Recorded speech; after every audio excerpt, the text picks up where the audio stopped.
In the Rivera household, English flowed like a carefully rehearsed performance. It was smooth, polished, spoken with an accent that made people feel safe in corporate offices and upscale neighborhoods, places where sounding right mattered more than being honest.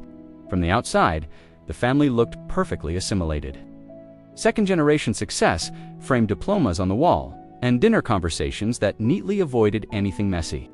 But inside, language wasn't just language. It was a measuring stick, a way to decide who truly belonged.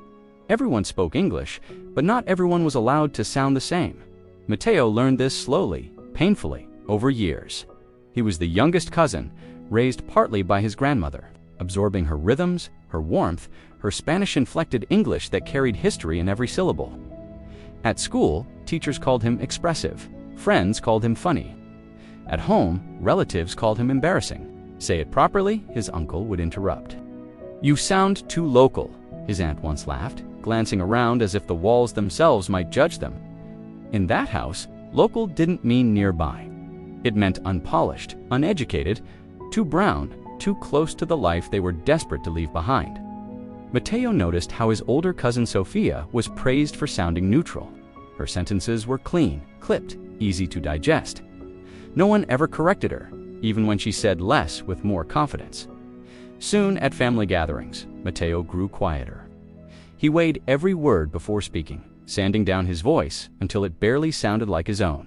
When he slipped, when excitement pulled his accent forward or emotion thickened, his words someone would smile tightly and say, "You're smart, just don't talk like that." It was as if intelligence and identity were separate things that could be rearranged for convenience. The family insisted they were proud of their roots, posting throwback photos and Heritage Month captions online. Yet, at the dinner table, they mocked news anchors who sounded too ethnic and praised politicians who were easy to listen to. Mateo didn't have the words for it yet, but his body understood. This house rewarded erasure. The breaking point came during a Sunday dinner. Mateo excitedly shared that he'd been selected to give a speech at school about immigration stories in America. He spoke fast, his hands moving, his voice alive with passion, until his uncle interrupted mid-sentence. "Slow down," he said sharply. "If you want people to take you seriously, you need to sound educated. Not so. Local." That word, local, landed hard, heavier than any insult, because it came wrapped in concern, disguised as advice. The room fell quiet. No one defended him, no one corrected the uncle, and silence, as it always does, took a side. That night, Mateo stood in front of the bathroom mirror practicing his speech, flattening his vowels, tightening his jaw, watching himself disappear sentence by sentence. On the day of the presentation, he spoke perfectly. Teachers applauded, classmates congratulated him.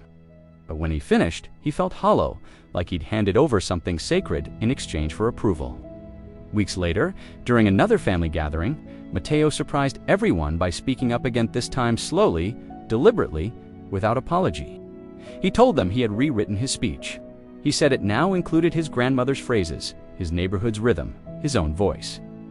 Because history doesn't sound neutral, and survival doesn't come with a standard accent. Someone laughed nervously. Someone said he was being dramatic, but Mateo didn't stop. "You all taught me English," he said calmly.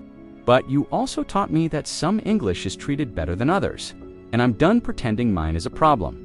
The room shifted uncomfortably, mirrors cracking where no one wanted to look.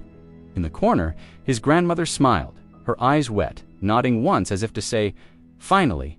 No one apologized that night. Change rarely comes that clean. But something important happened.